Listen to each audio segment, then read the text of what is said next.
Welcome to the Healthy, Wealthy, and Smart podcast. Each week, we interview the best and brightest in physical therapy, wellness, and entrepreneurship. We give you cutting-edge information you need to live your best life, healthy, wealthy, and smart. The information in this podcast is for entertainment purposes only and should not be used as personalized medical advice. And now, here's your host, Dr. Karen Litzy. Hey everybody, welcome back to the podcast. I am your host, Karen Litzy. I'm so happy to have you listening today to a great episode on how to manage your sugar cravings with Jenn Edden. But before we get to that, I want to talk a little bit about how Jenn and I met. We met at our speaker salon with Trisha Brook.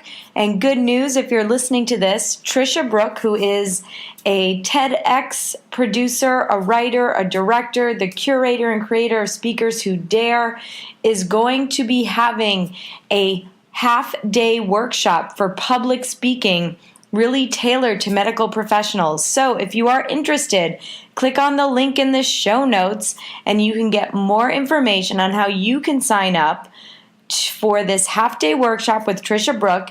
It's live in New York City, but will also be remote. So no matter where you are, you can watch it, and it's going to be December 8th from 12 to noon. So I highly, highly recommend that if you are looking to improve your public speaking skills, learn how to fill out applications to get on those big stages, if you're nervous, if you have stage fright, you have to go to this workshop. So it's either live in New York City on December 8th, or you can watch it online. There's a virtual option. So just do it. Click on the link in the show notes under this episode and get yourself ready for those big stages. Now, on to today's episode with my guest, Jenn Edden. Jenn is a sugar addiction expert, author, and empowerment coach for over 14 years. She is a graduate of the Institute for Integrative Nutrition in New York City and is certified by the American Association of Drugless Practitioners. Jenn holds a Bachelor of Science in Biochemistry from Stony Brook University and attended medical school briefly before deciding that it wasn't the right path for her. Growing up with depression and anxiety, Jenn has seen the effects firsthand of what sugar can do to your physical and mental well-being. After healing herself of gastritis in her mid-20s, Jenn had since dedicated her time and energy to spreading the message about how to kick and manage sugar addiction in a non-depriving way. She simplifies the complex while delivering real results in life, food, and business. Jenn is also offering a complimentary copy of her book and to learn how to kick cravings in under 7 days, and you can download it at the link in our show notes. So again, a huge thanks to Jenn for coming on the podcast to talk about how entrenched habits impact cravings, what ingredients to look for on food labels, her recommendations to energize your morning, and food rotation strategies to prevent habit formation. So everyone, I hope you learn a lot today on how to decrease those sugar cravings and get yourself healthy. So thanks, Jenn, and everyone enjoy today's episode. Hi, Jenn. Welcome to the podcast. I'm happy to have you on. Thanks, Karen. Oh my God, I'm so excited. Let's do it. Yes, and like a little background on Jenn and I. So Jenn and I think you were at Unfair Advantage and we met each other briefly there. And then Jenn and I were part of Trisha Brooks, who was on the podcast a couple of weeks ago. We were part of her speaker salon, which if you listen to the episode with Trisha, you know how close and how supportive this community was. And Jenn was part of that community. And she just gave an amazing kick-ass final speech. It was just, the transformation was amazing. So I'm happy to have you on. Thanks for taking the time out. You are so welcome. That means so much. It was such a huge journey, right? It's huge. Oh, it was crazy. We could talk all day about that, but that's not what we're here to do. We're here today to talk about kicking cravings and managing sugar cravings and sugar addictions. And before we get into all of that, I would love for you to share with the listeners why this is so important to you and maybe personal to you. Oh, I love that question because I feel like it distinguishes me from every other person out there who's teaching diet stuff and how to be healthy. And the thing I always say is I'm a recovering sugaraholic for the rest of my life. I don't just teach this stuff, I live it. And, I was just, in all seriousness, I was just a really sick kid. I came out not well on antibiotics the first year of my life. It destroyed my gut lining, back in the 70s. Nobody knows that stuff. And when your gut is out of whack, you crave sugar. And so I was literally a raging sugar addict since I was a kid, into my 20s and into my 30s. And it wasn't until into my late 20s, but it wasn't until I started to really figure this out and peel the onion, right, and figure out what is going on, that I was able to get control. And like, I wasn't on a diet. I say this a lot to people, and I wasn't going to hell with myself. It was like this gray area of living where I could then put all my energy back into my life, right? And I have a family, and I run a business. And so it's real personal. I mean, I grew up suffering from it. And so let's talk about then how people can kick these cravings. So I'll give a quick example for people. Jenn and I were talking before we went on the air, and I said, my thing is, if I'm out treating patients, I could go all day and not have a craving and eat like a normal person and maybe have a nice breakfast, nice lunch, nice dinner. No snacking in between, no cravings. But if I'm home and I'm doing work on the computer, if I'm doing administrative work, I feel like I need to have that snack there where I can reach for something and eat it, whether it be pretzels or pop chips or popcorn or something like that. I feel like I need it there. And then after I eat it, I feel terrible that I'm just eating all these snacks. So what's that about? Oh my God, I love it. Okay, so first of all, I'm going to do this empowerment piece, right? So, because I teach the food piece, but if you're not empowered, right? So first of all, we never feel bad about food. I take all the energy off food. Feeling bad, I teach my kids, is a waste of an emotion. So with all due respect, next time this happens, Karen, be like Jenn said, I don't get to feel bad. So that's number one. Number two, I wonder when you're working, and a lot of women who come see me, busy, successful, on the go, don't want to cook 40-minute healthy meals. They're like, can you give me stuff quick to go, but I still feel good? So I wonder, are you drinking enough water? I mean, some of these things are physiological. They're real. Dehydration causes cravings. So I don't even know if you're drinking during the day, because that will definitely cause cravings. Before you go and have the pretzels or the poppy chips, just drink a glass of water and just see if that one quick thing knocks it out. It doesn't always work, but all these things work in conjunction. So try it. The other thing is, and this is more the empowerment piece, but it's why what I teach sticks. So as a kid, did you have these habits? I mean, a lot of this stuff doesn't come from now, because you were even saying, Jenn, I know intellectually I'm fine, but there's something almost bigger than me taking over saying, Chip. So for me, when that's the case, and like people say they go to the movies and they have to have popcorn and a Coke, or the Goobers, or the M&Ms, and it's hysterical. I know, because I experiment with everything I teach. And so I one day was like, I'm not going to have anything. I'm just going to go. And I remember feeling like a loss, like something was missing. The movie actually wasn't as enjoyable. And I came out like, that was a crazy experiment. But I will tell you, as I kept going to the movies, because I don't really do anything at the movies, I just drink water now, I broke that habit.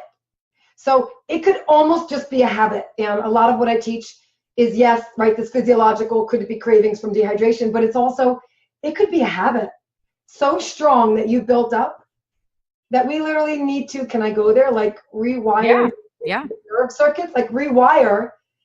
Karen's working really hard. Karen didn't have a break. Karen's not going to use food as her break. It's almost that simple. And it works. So what do I do then? So I get home, I'm on the couch, I'm on the computer. Yeah. What can I do to break that habit? Well, so did you eat that day? See, because a lot of times we skip. Oh yeah. No, I usually eat. And what time of day do you want the snack? It's usually around 2-3 o'clock. Okay. On weekends, if you're home, do you have the same time of day that you want it?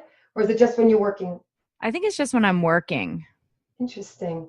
I think, but I'm not 100% sure. I'd have to keep a diary. So you can keep track and see if it's a weekend thing too, or just being home at 2 o'clock triggers you, unrelated to working.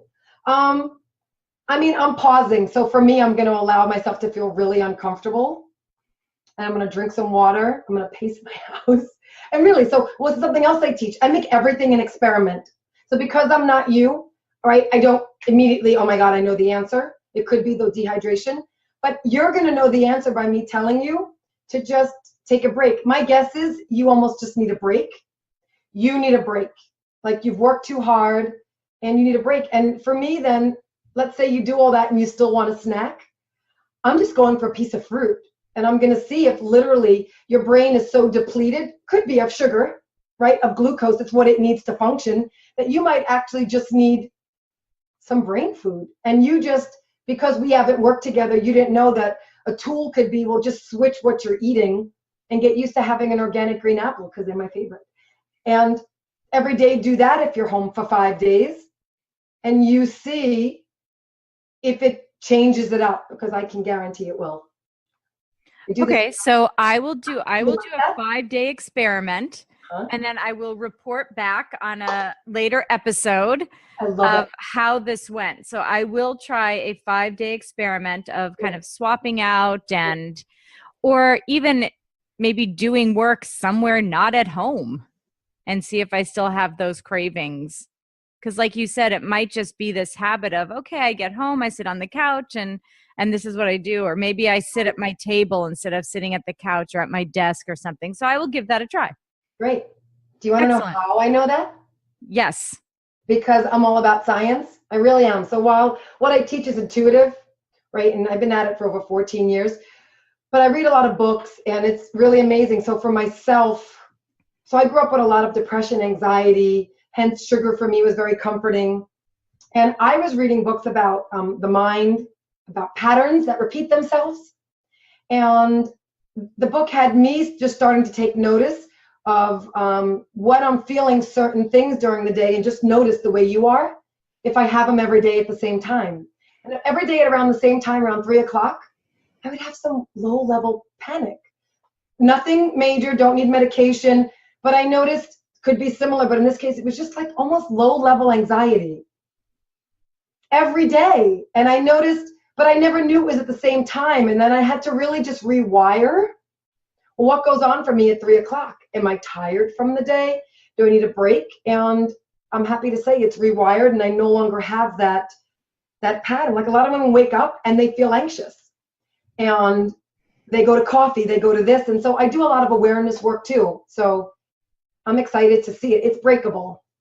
Okay. Well, and I think that's great. And even for other people out there listening, you may be able to relate to what I just said and take some of these these tips from Jenn of, well, let's first try drinking a glass of water. Let's switch out your maybe not so great foods for something a little more healthy. Let's switch out where you're spending that time, physically spending that time at that time of day, and see if you can kind of break that habit. Because I every time I do it, and like I said, I feel bad for myself, but I won't feel bad for myself anymore. No, and neurons that no longer wire together, they no longer fire together. So by you not feeling bad, you're also rewiring the whole series of things you do to yourself.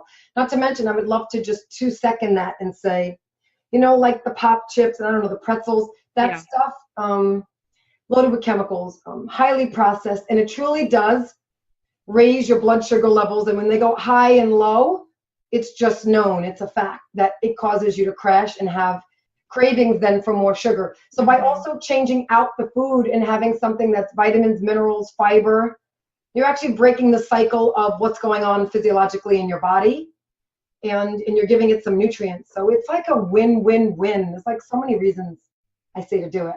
Yeah, and I love it, and I thank you for that. That makes a lot of sense. Now let's go on to managing your sugar cravings. So before we went on, I was saying, oh, well, we could talk about kicking your sugar cravings. And you were like, yeah, that's not what I do. That's not realistic. So you talk more about managing your sugar cravings. So can you talk a little bit more about that? That is so fun. Yeah, I call that, I should trademark this, the gray area of living, because that is where diets fail. That is where someone says, oh my God, I did this amazing program. I lost 32 pounds. And then 6 months later, I don't know what happened, but it came on plus some. And I'm like, oh, I'm so sorry. The diet, you didn't fail. The diet failed you, because diets don't work. Yes. So how it works is, once you can learn to kick the craving, so you don't have, like, people have this 3 p.m. crash, or for sure at night after you eat. I get it all the time from women and men, but a lot of women, I need something. I cannot go to bed without something. And so that's where, if I can teach you to kick that at night, but then when you're at a party, you can manage it, because when we're at parties, I want to have it, but every night I don't, right? And that's a huge thing. I don't want it every night, but I want to be at parties and be social and have some chips and a drink. So that's where the kick and manage it comes in, so that you can be your successful self, but this food doesn't have to, like, run you and rule you and suck all your energy down so that you can't, like, run your business. And if you have a family, be there for your family. This is extremely, energy consuming for people. Oh, So, there's no question. So did I answer that? I don't think I did. So tell me again, you wanted to know, like, how do you manage it? How do you? Yeah. So let's say if you have someone who maybe was, like you said, a sort of self-professed sugaraholic, and we know sugar is not the best for you and it can increase inflammation in the body. I know there's a lot more studies and work that needs to go on with this type of nutritional research. But I think we can say that a lot of sugar is not good. So Gosh, if we're sugarholics, what are some things that we can do to help? And that doesn't involve saying, well, you have to stop everything cold turkey. You're like, and we did not rehearse it, but you're like pitching me for my 6-week program. What do I eat? Yeah. So I just literally taught this last week. I gave out all the brands of foods that I eat. And I say that because, oh, Jen, who cares? Like, your brands. Aha. My brands, after 14 years of doing this, don't have cane sugar in them. So for someone like me, recovering addict, I mean, I call myself an addict because I experiment, and then 10 cookies later, I'm like, ha, that was easy. They go right down. It's really important not to have hidden sugar, because it's there, it's hidden in all your foods, in the morning, in a snack in the afternoon.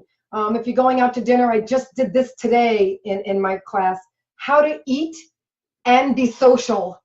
Because people, women, men, we fear going out because we know we're going to feel like the next day and then crave more. And so when you eat, so cleaning up what you eat when you're not out is imperative. People don't realize bread has sugar in it. Your pickles have sugar in it. Your mustard, your vinaigrette, your crackers. I'm thinking of simple stuff. Your tuna. Peanut butter can have it if you buy the wrong one. I mean, it's things that it blows their mind.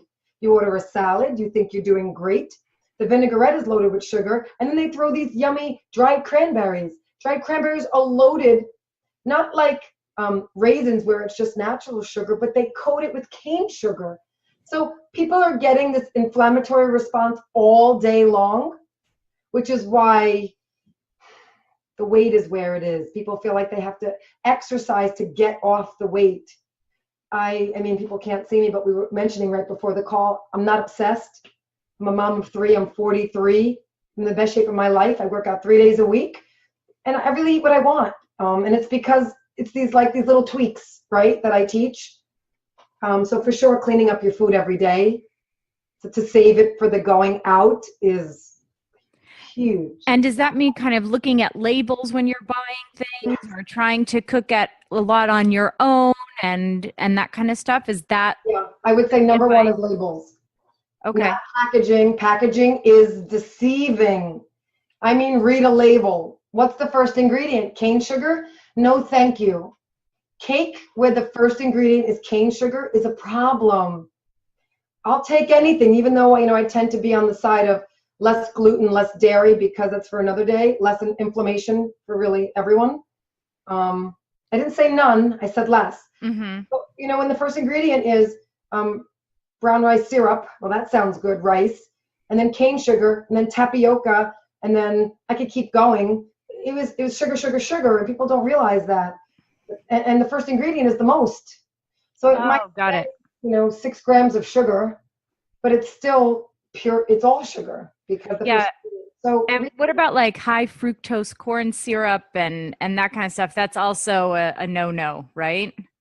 that is the biggest no-no. That's the biggest no-no. Okay. Yeah. So the high fructose corn syrup, and I can check the research, but pretty much everything that comes out of my mouth is research-based, whether it's something I've read online or experienced in myself or with my clients. It's highly processed. It is genetically modified because corn in this country is subsidized by the government. So it's all GMO, which if you don't know, totally messes with your system and your hormones. But it's amazing. So the things I do recommend, let's go there because I love tips.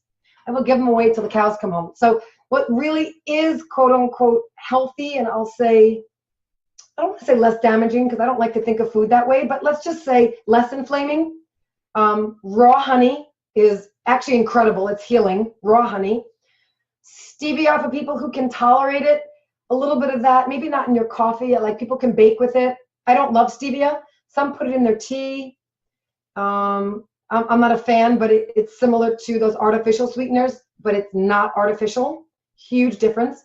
And maple syrup is my absolute go-to for my family. I bake with it. I've baked with raw honey. It's incredible. And it's very paleo for those who go, oh, she sounds like she's talking paleo. I am. And it's just natural. Maple syrup comes from the tree. Stevia comes from stevia plant.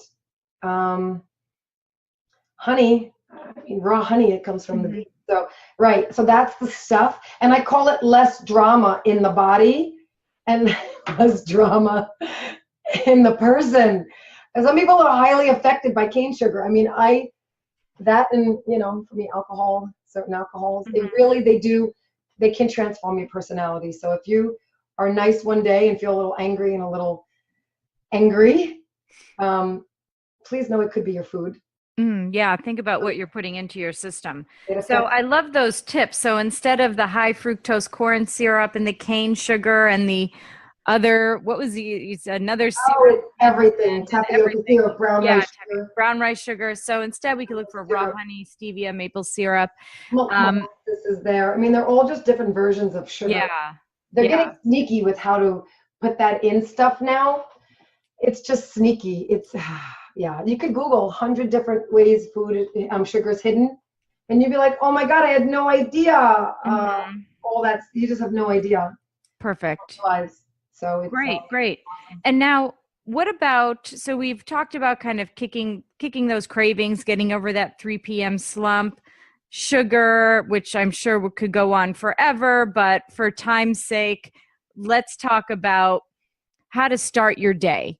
Because I feel like there's a lot of information out there on, you shouldn't eat breakfast until 10 or 11. You should skip breakfast. You should have a big breakfast. You should have coffee. You shouldn't have coffee. You should have this. You shouldn't have this. Like every other day. Are you with me, sister? Just do it. Let it out. So, crazy, right? What can we do to start our day?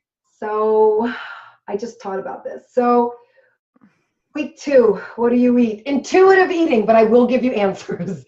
But so what I teach, right, is follow, these are the brands, right? This is how to do it. Eat organic for certain things. Let's get the chemicals out. They cause cravings. And then number 2 is try it on in your body because there's only one Karen, there's only one Jenn Edden. So you got to try it out. So I don't want to say that they're right. Don't do this. Don't do that. I've tried everything. And it's personal. And at the same time, I've never met anyone who said, I wake up, I eat 3 pancakes and yogurt and a cup of coffee with sugar, and I feel good at 10 a.m. So there are some rules to how to do it. thinking of blood sugar again and what will give you energy. So you don't want to do things that spike your blood sugar. And for those who don't understand what that means, it means you eat or drink something, and what you're eating or drinking very quickly converts to glucose in your body. It's the usable form, okay, of the sugar. It's usable. It is sugar, but it's the usable form of your food so that it can fuel your body. You don't want to do things that spike that quick, because you'll have that high people get on. You watch people at a party, kids for sure. They eat something and parents all of a sudden are yelling at them because they're running around. Yes, it's called hyperactivity. It's what happens when you give kids cake. It's what happens when you give adults cake. So that same thing applies to adults in the morning. A lot of women say, Jen, I'm hungry, but I have a bowl of cereal with milk and I throw fruit in it and I have a cup of coffee. Why do I feel horrible at 10 a.m. and I'm falling on the floor at 3? And I say, well, let's look at your breakfast, and it's highly processed. And I do not care if it says whole grain. That ain't whole grain if you're not cooking it. You have to cook brown rice. You have to cook quinoa. You have to cook lentils, whole stuff, right? Whole foods. So a bowl of cereal or instant oatmeal is not steel-cut oats. You need to cook. So I teach very practical. Women are very busy. They don't have time. They don't always want to read labels. That's what I'm hired for. Like practical. So don't eat that in the morning. Yogurt, it's packed with sugar. People say, oh my God, but I love it, Jen. It's so quick. Well, do you like how you feel at 10? So I say try it out. For those who are vegetarian, they don't love my idea of eggs with some Applegate. It's not a lot of processed anything. Applegate Farms is a great sausage. I tend to do eggs in the morning. I am big on protein shakes. 98% are garbage and will cause cravings. I drink one with some frozen blueberries, just a little bit. Blueberries are low in sugar. Yeah, I throw in a little hemp seed. I'll throw in, believe it or not, some organic spinach or kale. It's delicious. Throw in some cinnamon for anti-inflammation, some ice, and some nut butter because of good fat. And I blend it up with my favorite protein shake. It's usually vegan. Got some collagen in it lately. And like I will drink that in the morning and I'm good. So for me, that's what I like. And I don't get up and eat right away. For me, I work out on a fast. But for those who say, Jen, I wake up and I'm a little like shaky, have something, preferably not your coffee first. Coffee will do that to you. So I'm like, have something, a piece of fruit. Can't go wrong. Women are afraid of fruit. Too much sugar will make me fat. That word. Not true. Lie. Made up. Is that helpful? Like to think that way? Yeah, that's definitely helpful. And what do you say to people who can't afford organic fruits and vegetables? I mean, not everyone, like if we're being realistic here, not everyone that's listening to this podcast can afford organic foods and can afford all of this other stuff. And so, things like maybe organic raspberries are expensive. Right. I don't eat those when they're $6. It's ridiculous. Yeah. So how can people who can't afford the organic fruit, or what about the people who don't really have access to it? There are even parts of this country where people don't have access to fruits and vegetables or high quality meats or fish, things like that. That is fair to say. So I'm going to get to that's fair to say, and then say we're a product of where we spend our money. And when I talk to people who say that and I peel away at what's going on, you will be surprised what a gym membership, what 2 cars, I'm just being like totally honest, like where they choose to spend it. I never judge or knock. I just tell people for the extra maybe $20 in your bill, see, maybe you don't buy the Starbucks coffee. It's incredible just to be conscious, because I find that it doesn't have to be as expensive as people think. It does not. And you start slow. There's something called the Dirty Dozen, the Environmental Working Group, EWG.org. You can go there. Every year they give you a list of the Dirty Dozen. Those are the ones I say start with. And you know what? When raspberries are $6 for this little thing, I don't buy them. And I tell the kids, not this week, that is ridiculous. And I will pick something else. But we also don't go to the doctor. So all those co-pays people have, my family, knock on wood, we're not on anything. We don't go to the doctor. We don't get sick. We don't have co-pays. We're not on meds. We don't take antibiotics. They don't get ear infections. Yes, we get a cold. We get the natural stuff the body needs to go through, but you'll be surprised. So I just want to address that in all fairness. And the truth is, absolutely, there are parts of the country where it's not accessible. So in that case, I say, having fruits and vegetables, even if they are maybe not organic, but over some chips, this is still food, right? So food over processed, real whole food over processed will always win out in the body. The liver can handle it. The liver will get that stuff out. But that's another way to look at it, that it can be that. And I know I do Amazon Fresh for those who are super busy.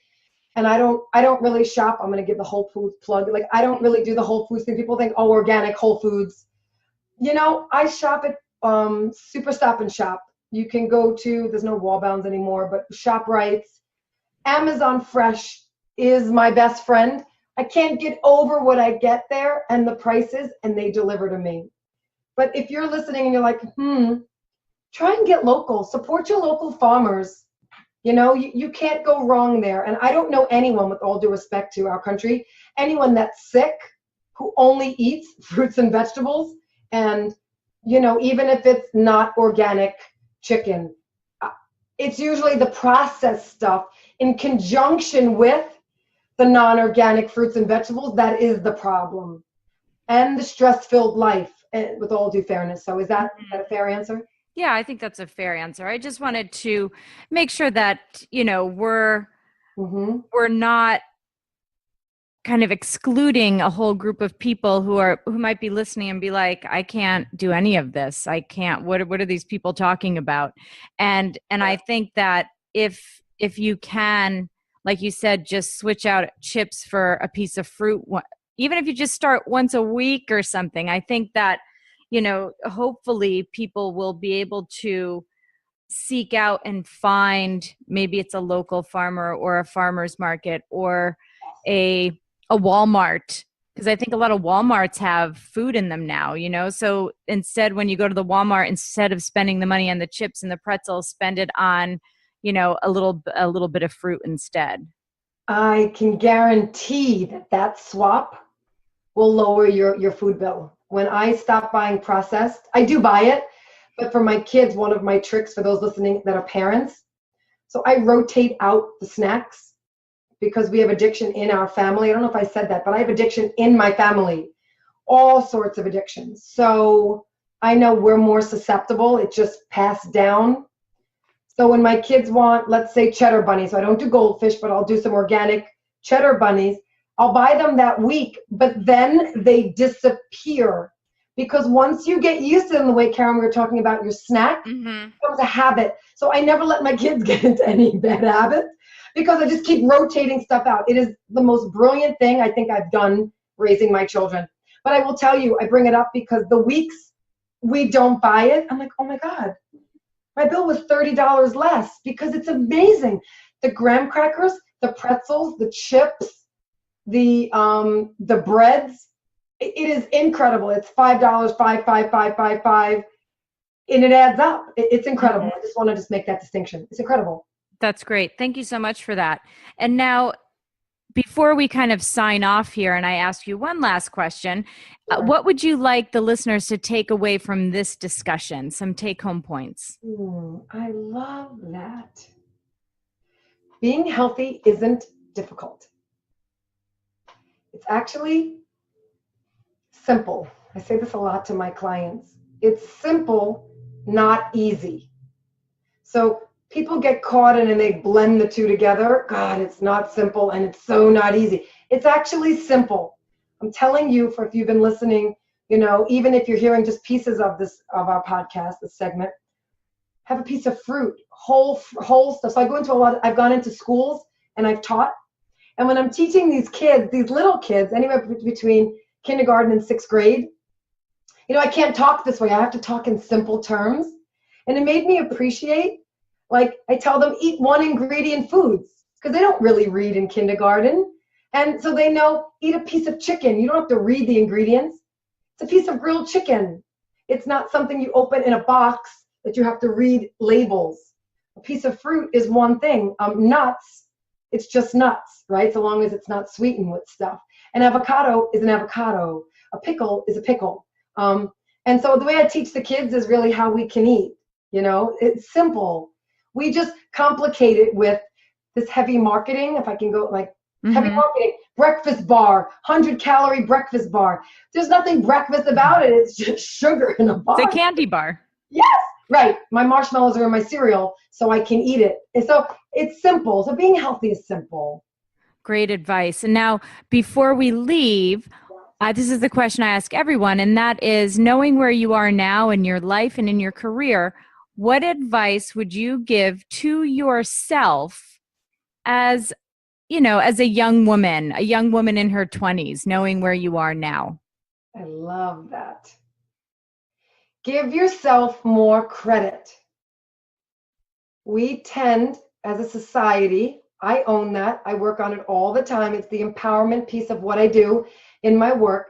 Like, give yourself more credit. Credit is due more often. I find successful, happy men and women, we're hard on ourselves, and that causes cravings for comfort stuff. Like, I love that one. It's really nothing else. Just give yourself more credit, more great jobs, more pats on the back. Because I tell you, I can guarantee those who are listening, they're super smart and motivated, or they wouldn't be taking the time to do this. So already you're ahead of the curve. We just need to acknowledge it and give ourselves more credit. Great advice. And that is something that I know I need to do for myself. So that is a great reminder for me. And now, where can people find more about you if they want to reach out to you and find out what you're doing? I love it. So you can totally check out my website. It's jecoaching.com. You can find me on Facebook. I'm Jenn Edden across the board. JENNEDDEN. You can follow me there or on Insta. And if you want to private message me and say you found me, through Karen, I offer a complimentary copy of my book, Woman Unleashed, which talks all about this in about 130 pages. And I'd be more than happy to give you a copy. So you can find me in one of those three places. Awesome. Well, thank you so much. And thanks for the generous offer and for sharing all of your information with us and all these great tips that I am definitely going to start trying tomorrow. I love it.